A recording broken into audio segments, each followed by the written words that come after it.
वक्रतुंड महाकाय सूर्यकोटि समप्रभा निर्विघ्नं कुरु मे देव सर्वकार्येषु सर्वदा। जय श्री राम, जय श्री हनुमान।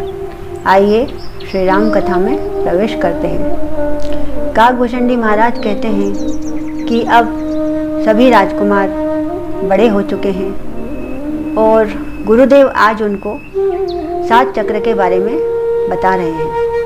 यह 7 चक्र हमारे शरीर में होते हैं।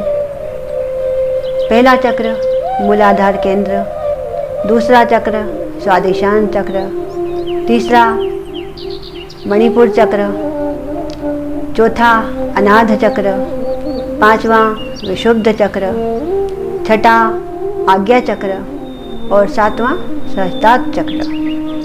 इस प्रकार गुरुदेव 7 चक्र के नाम बताते हैं। गुरुदेव कहते हैं इन 7 चक्रों को जागृत करना होता है। इनके जागृत करने का तरीका है योग, ध्यान, प्राणायाम और मन की एकाग्रता। जब हम अपनी 10 इंद्रियों को वश में कर लेते हैं तब यह चक्र जागृत हो जाते हैं। एक एक कर कर जागृत होते जाते हैं और व्यक्ति सहजता तक पहुंच जाता है और त्रिकालदर्शी बन जाता है। तब गुरुदेव कहते हैं कि यह भगवान ने जो शरीर बनाए हैं यह कई प्रकार के बनाए हैं। जैसे पशु पक्षी जीव जंतु, उसमें यह जो मानव शरीर है यह सर्वश्रेष्ठ है।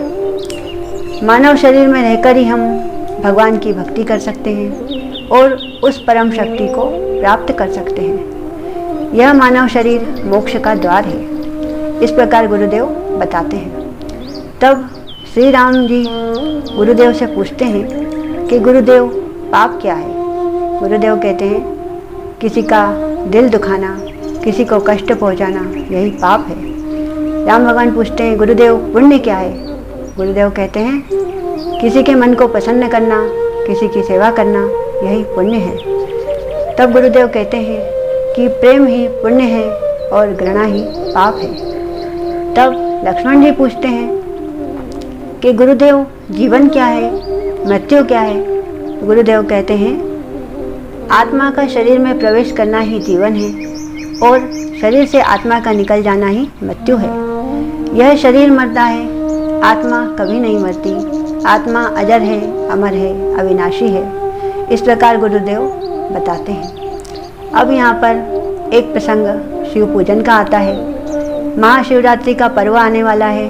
गुरुदेव कहते हैं कि सभी शिवरात्रि की तैयारी करिए। आश्रम सजाया जाता है फूल मालाओं से, वंदनवारों से, रंगोली से। इस प्रकार सभी शिवरात्रि की तैयारी करते हैं। महाशिवरात्रि आती है, गुरुदेव सबसे भोलेनाथ का पूजन करवाते हैं, अभिषेक करवाते हैं। सभी शिष्य गुरुदेव की आज्ञा अनुसार भोलेनाथ का पूजन करते हैं।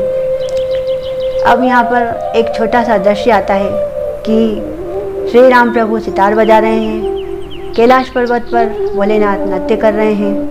पार्वती माता देखकर प्रसन्न हो रही हैं। वह कहती हैं इतना सुहावना दृश्य देखकर मेरे नेत्र धन्य हो गए। मैं मन ही मन प्रफुल्लित हो रही हूँ। अब इधर भोलेनाथ का नृत्य चल रहा है, इधर श्री राम प्रभु सितार बजा रहे हैं और सभी भोलेनाथ की स्तुति करते हैं। आशुतोष शशांक शेखर चंद्रमौलि चिदंबरा कोटि कोटि प्रणाम शंभु कोटि नमन दिगंबरा कोटि नमन दिगंबरा। इस प्रकार शिव पूजन संपन्न होता है। अब वह घड़ी आती है जब आश्रम से विदा होना होता है। इधर गुरु माता का मन दुखी है, उदास है, वह भाव विभोर हो रही हैं। उनके नेत्रों से अश्रु बह रहे हैं। यह देखकर गुरुदेव उनसे कहते हैं देवी अपने मन के वेग को यहीं रोक लो, क्योंकि इन्हें तो एक दिन जाना ही है। यह तो यहाँ पर विद्या अध्ययन करने के लिए आए थे। इन्हें आगे जीवन में आगे कार्य करना है, राज्य कार्य संभालना है। तो आप अपने मोह माया को यहीं समाप्त कर दो। गुरु माता कहती है, गुरुदेव आप निश्चिंत हो जाइए, यह तो ममता है, मैं जैसे तैसे अपने मन को समझा लूँगी।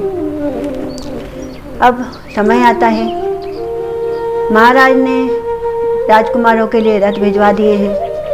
सभी राजकुमार गुरु माता से, गुरुदेव से विदा लेते हैं। गुरुदेव के चरण छूकर प्रणाम करते हैं, माता के चरण छूकर प्रणाम करते हैं और उनसे आज्ञा लेते हैं।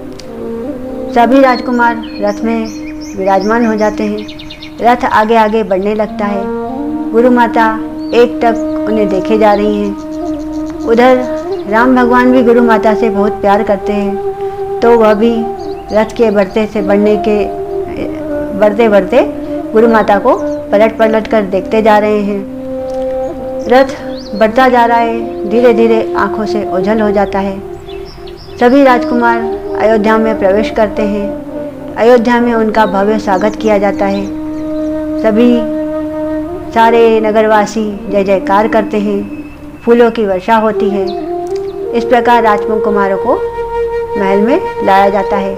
वहाँ पर माताएं प्रसन्न हैं, पिताश्री प्रसन्न हैं, सभी आनंद से भाव विभोर होकर उन्हें गले लगा रहे हैं। इस प्रकार अयोध्या में आनंद ही आनंद छा जाता है और सभी प्रसन्न चित्त होकर अपने महल में प्रवेश करते हैं। बोलिए श्री रामचंद्र भगवान की जय, श्री हनुमान जी महाराज की जय। जय श्री राम।